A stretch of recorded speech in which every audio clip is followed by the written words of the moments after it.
तो जब कोई गुंडा चलाए तो क्या हाल होगा? जब देश में गुंडों का शासन हो तो क्या हाल होगा?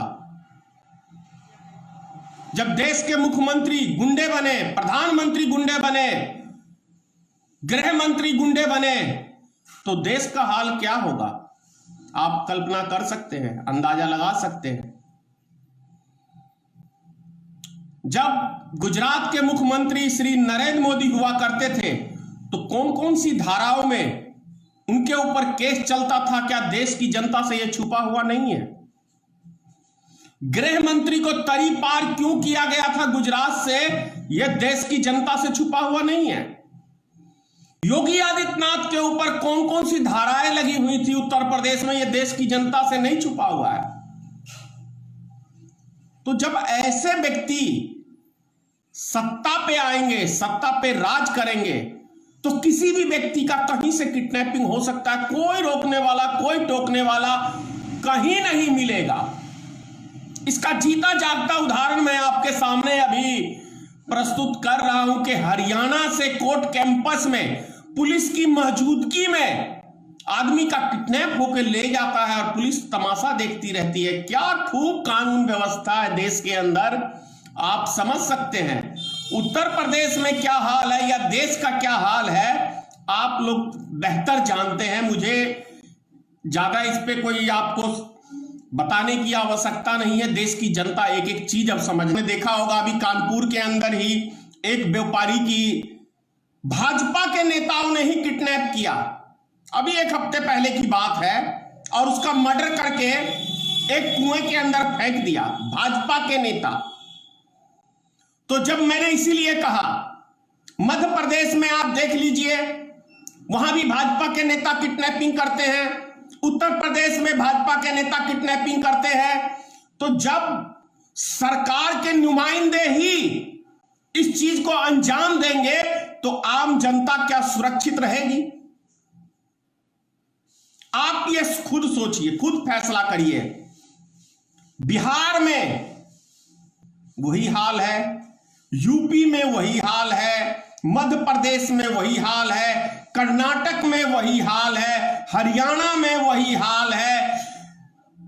मतलब कहने का है कि जहां जहां भारतीय जनता पार्टी की सरकारें हैं वहां पे खुल के भ्रष्टाचार का और क्रिमिनलों का आतंक और उसका बोलबाला है। यह सच्चाई है आज के टाइम के अंदर। आखिर सरकारें हम लोग क्या चीज के लिए चुनते हैं? कि वो हमारे बाल बच्चों के लिए बेहतर एजुकेशन की व्यवस्था करेगा, बेहतर स्वास्थ्य बनाने की व्यवस्था करेगा, रोजगार के साधन जुटाएगा।